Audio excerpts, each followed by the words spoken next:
Monsieur le Président, je demande la parole pour élucider une question de politique étrangère. C'est Al-Ahram, Égypte.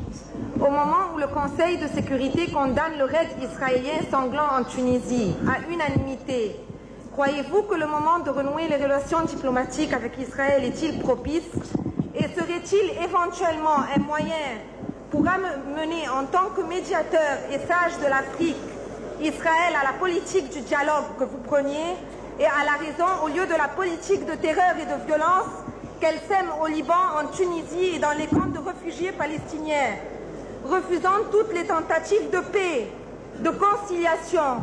Quelle serait votre contribution éventuelle comme homme de paix et comme sage à la réalisation du noble objectif de paix qui est le vrai combat dans lequel l'Égypte de Moubarak s'est engagée dans une course contre la montre pour dérober la question palestinienne de l'impasse et sauver une paix à laquelle les actes d'Israël font ombrage et découragent? Madame, il faut rétablir la situation dans leur contexte. Depuis 1973, les pays africains ont rompu les relations diplomatiques avec Israël. Qu'est-ce que cette rupture a apporté dans la solution du problème posé?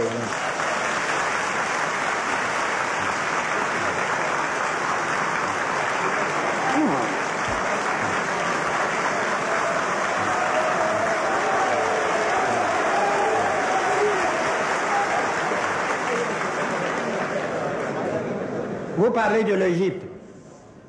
L'Égypte a des relations diplomatiques avec Israël.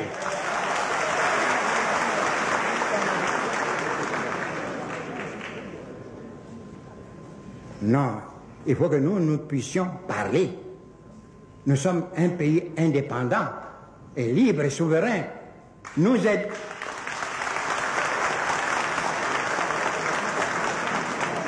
aiderons davantage à la solution du problème, libre, que d'être à la remorque pour voter sans qu'on en tire quoi que ce soit.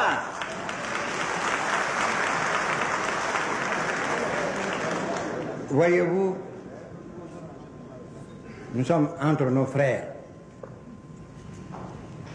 Vous parlez des Palestiniens. Est-ce que vous, Arabes, vous avez une politique palestinienne?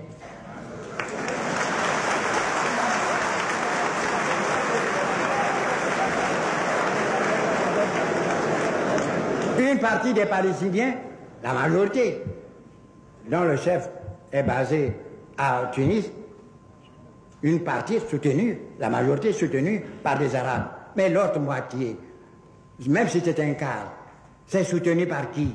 Par les Syriens arabes. Et qu'est-ce que vous dites de cela? C'est là le vrai problème. Vous voulez traiter pour une Palestine unie, et nous sommes d'accord avec vous. J'ai des relations avec Arafat. Mais qu'est-ce que vous faites? Prenez garde. Nous avons vu un pays très digne, très noble, avant les Palestiniens, l'Arménie, qui aussi a été détruit par la Turquie. Pendant des années, on a voté, on a promis de reconstruire la patrie arménienne. On n'a rien fait, parce que les Arméniens étaient divisés. On n'a rien fait. Et aujourd'hui, pourquoi vous, Arabes, vous ne pouvez pas, alors que vous avez une ligue, vous imposer le devoir de vous réunir et de prendre une position commune pour présenter la requête des Palestiniens? Vous voyez que ça n'a pas été pénible pour nous autres de comprendre l'odyssée d'Arafat, non pas chassé par les Israéliens, mais par leurs propres frères. Hein?